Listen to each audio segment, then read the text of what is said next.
We had a cabinet meeting today, and we had 21 items to be discussed. And out of that, two items we have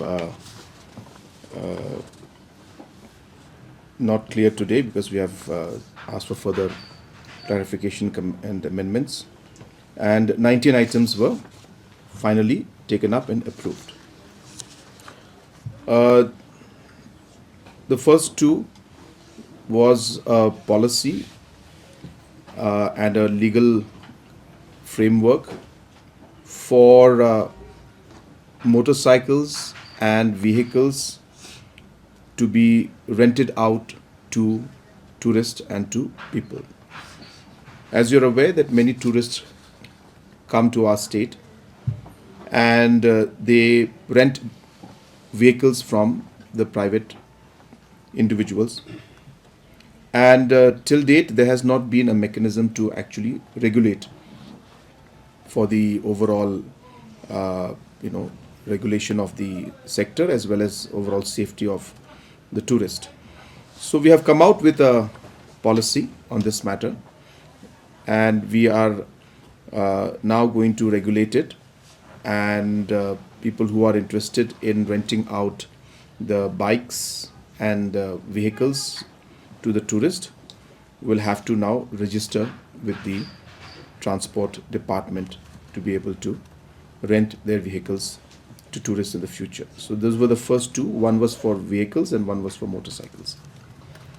The third agenda we took up in the cabinet was the extension of the lease for Polo Orchid and Jiva Resort in Sora. As you're aware, in the beginning, the resort, both Jiva and Polo, was given about close to about 30 years of lease, and they were paying a certain amount to the state government based on the lease.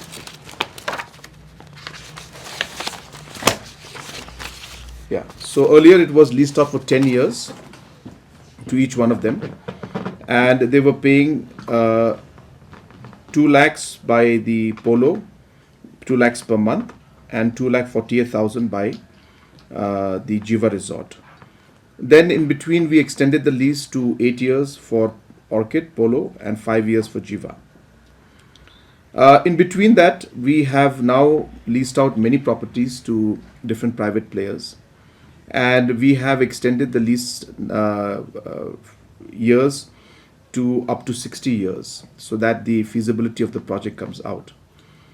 So based on that, the Orchid and Polo as well as the Jiva Resort have requested the government if they can also get another 30 years of lease based on the steps taken by the government to give to the new parties that are coming in today.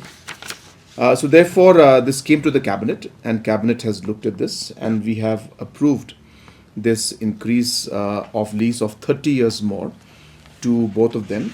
And we have also decided to increase the amount that they pay to 4% of their gross revenue, which is what is the benchmark for the other resorts that are coming up in that area and in the different parts of the state. So therefore, from 2 lakhs and 2,48,000, they will now have to give us a part of their revenue, which is about 4%, is what has been decided. And at the same time, they will have to give an annual lease rental of 5 lakh rupees also to the government. So this was the third decision we took. We had a large number of service rules. So I'll just go into the service rules directly. So we had amended the Meghalaya Subordinate Treasury Accounts Service Rule. We have also amended the Meghalaya Urban Affairs Service Rule 2024. We have also amended the Meghalaya Nursing Homes Licensing and Registration Rules 2015. We have also amended the Meghalaya Judicial Service Rules 2006 and Meghalaya Higher Judicial Service Rules 2015. We have also amended the Meghalaya Police Telecommunication Service Rules 2010. We have also amended the Meghalaya Directorate Establishment Ministerial Service Rules 2025. Yeah, so these are the rules that were today, service rules which were amended today. Apart from that, we have also given the financial powers to the Director of Prosecution as head of department. As you know, the head of department, HOD, has got certain financial powers. So delegation of financial powers was not there for the Director of Prosecution since it's a new department. So we have just regularized it by passing it in the cabinet today, and the financial powers and other delegations have been given to the Director of Prosecution. We have also amended the Delegation of Financial Power Rules 2006 to include the DCA to also have this financial powers, which will be given to the Joint Secretary of the DCA, which is the District Council Affairs Department.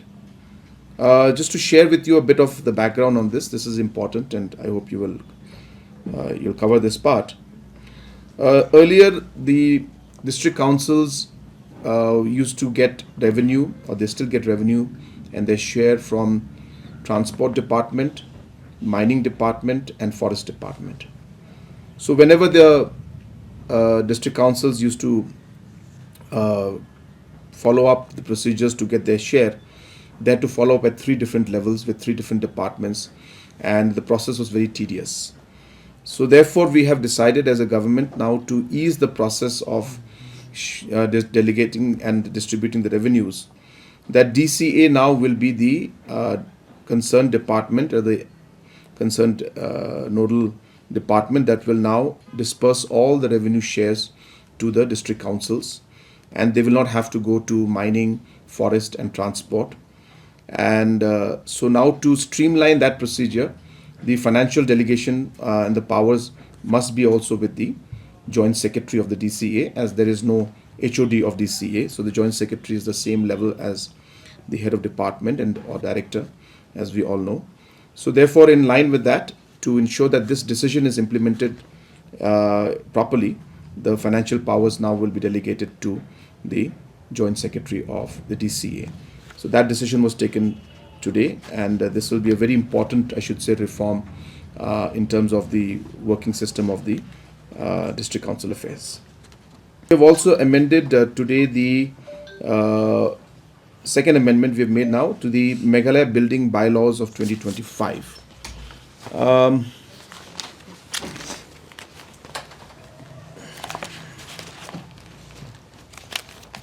Just want to go through it.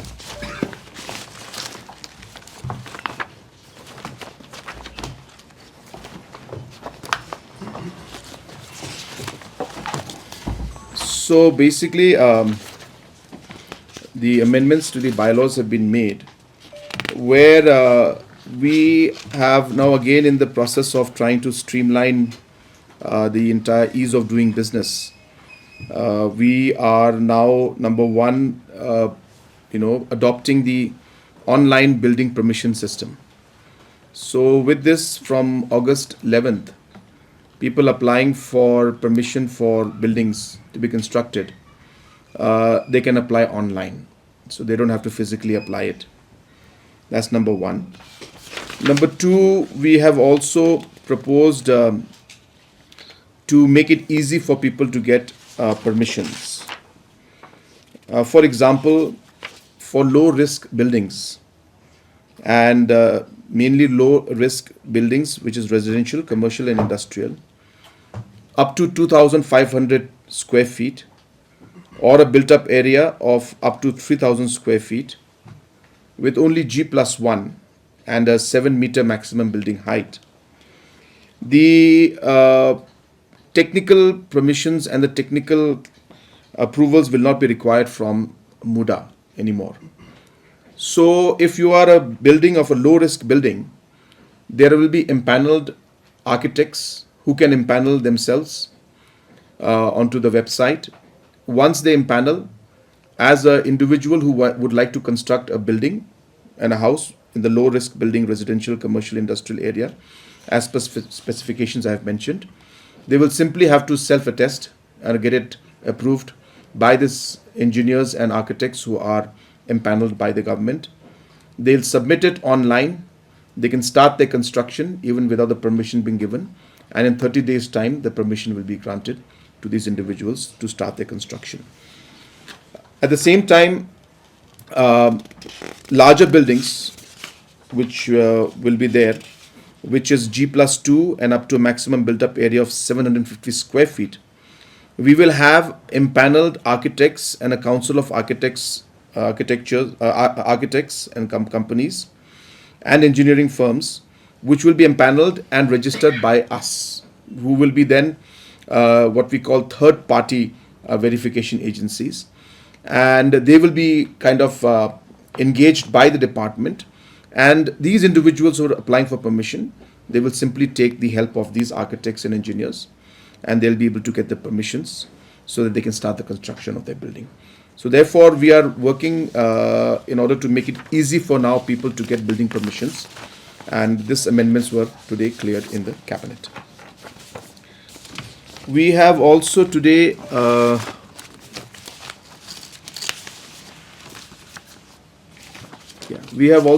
cleared the amendment of the Meghalaya excise rules for the insertion of new rules 149A, license for fermented country liquor by individuals, firms, society, etc. This basically is an amendment and a rule that has been introduced for our local country fermented drinks that are made by our people, which are local drinks, but restricted to fermented ones only, not distilled ones. So the distillery is completely different. There are many agencies that make distilled ones, but we are sticking, and this amendment is mainly for the fermented. So like bacchi we make. So therefore we are now regulating that in a manner in which we will be able to, in a way, give the necessary permissions to people who would like to promote our local fermented drinks. Again, I'm repeating the word fermented because distilled ones are different, fermented ones are different. So the fermented products that are there, which already in fact are being made by our people, there was no framework to regulate them in the past. So we have created now a framework to regulate the fermented country liquor, and slowly we will now engage with others for the distilled one, because distilled ones are being done even at the traditional heads level and different things. So those need a bit larger engagement. But the fermented ones, as I said, are things that are being done at large scale, small scale, and now entrepreneurs also are very keen to make this, more commercial in the sense from a tourism point of view. So all of these things are being done, and for that this amendment has been made, and this will now allow our local entrepreneurs and local individuals who are interested in this fermented country liquor to now produce it and make it in a proper manner, and a framework for that has been passed today by the cabinet. At the same time, in the excise department, they have also passed a decision, and the cabinet has approved the decision today, that there were earlier 3 categories for the bonded warehouses. One category was for turnover of 20 crores and above. Another was category B of 10 crores and up to 20 crores. And one was up to 10 crores. So there were 3 categories. We have reduced those 3 categories now to only 2 categories. So there will be category A, which is for 20 crores per annum and above, and those who are 20 crores and below. So below 20 crores. So those, so these 2 categories now have been made, reducing it from 3 categories because there was too much of complexity. So we have decreased it, and there are now only 2 categories: one above 20 crores turnover and one below 20 crores turnover. So this was another decision we have taken. Another decision today that was made was, as you know, that there was a wine policy that we have. So in that wine policy, we have only, as you're aware, we have fruits that we use, but now we are including rhizome, which is like ginger and bulb, rootstock, etc., floral sauces, honey. All these kind also have been converted into homemade wine.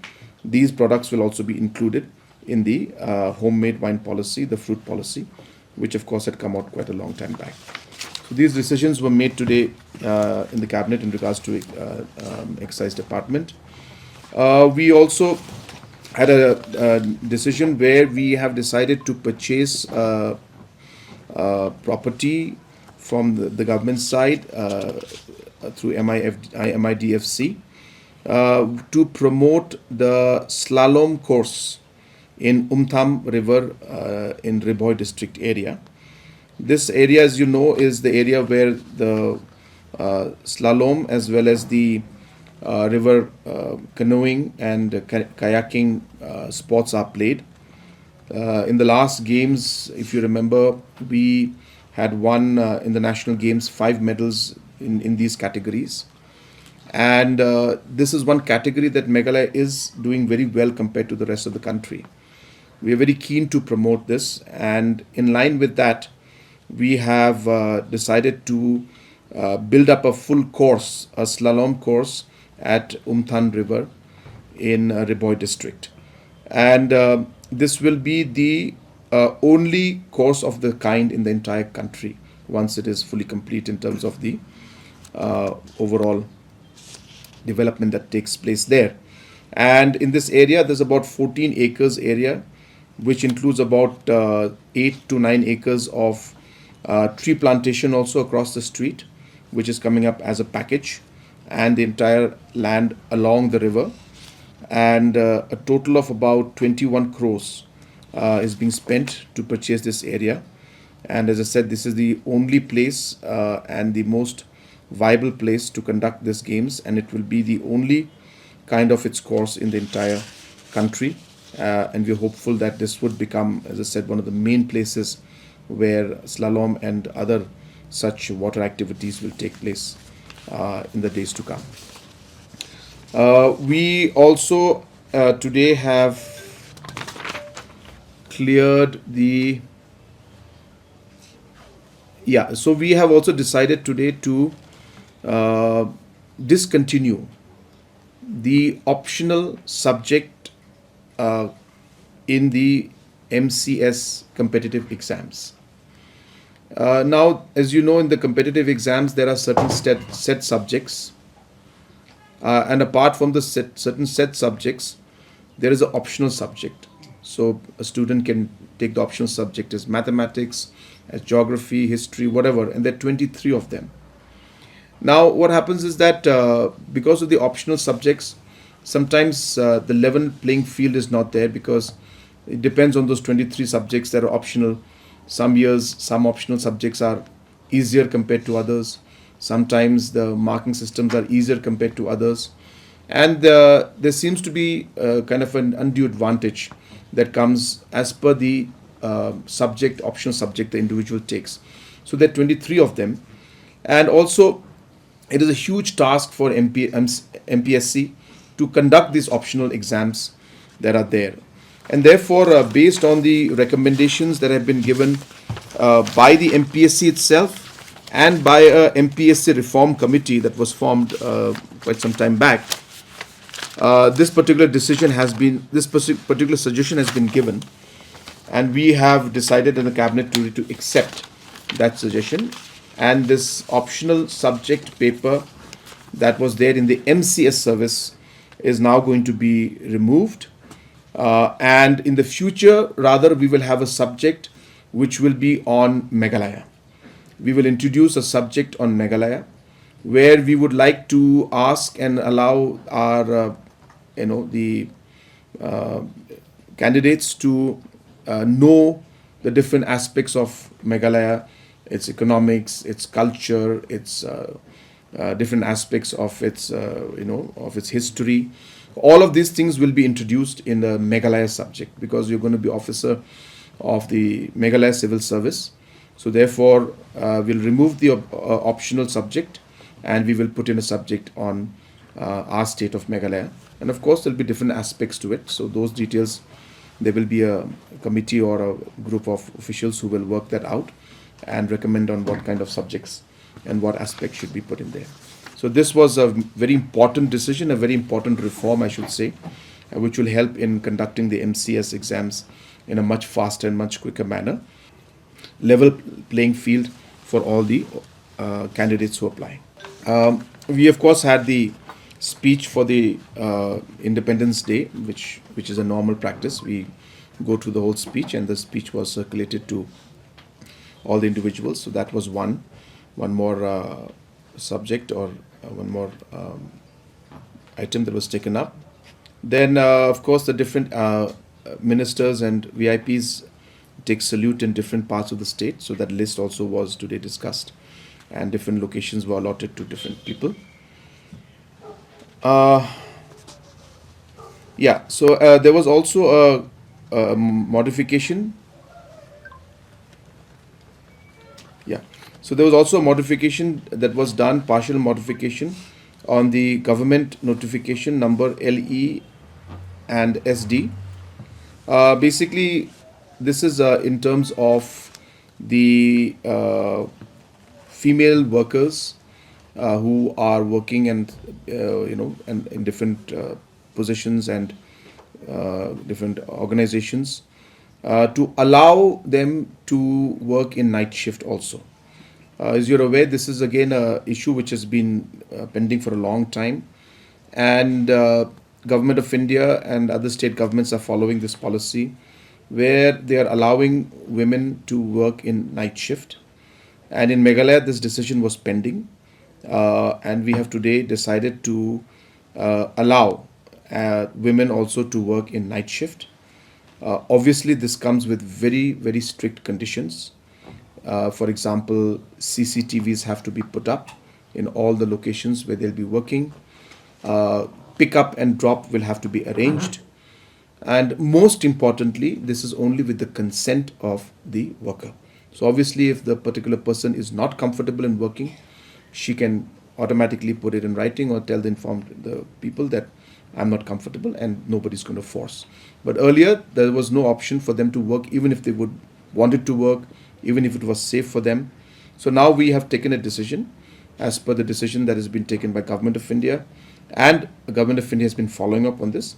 We have decided to go ahead and allow women also to work in night shift, provided safety and security concerns and measures are taken, and most importantly, consent of the individual is taken.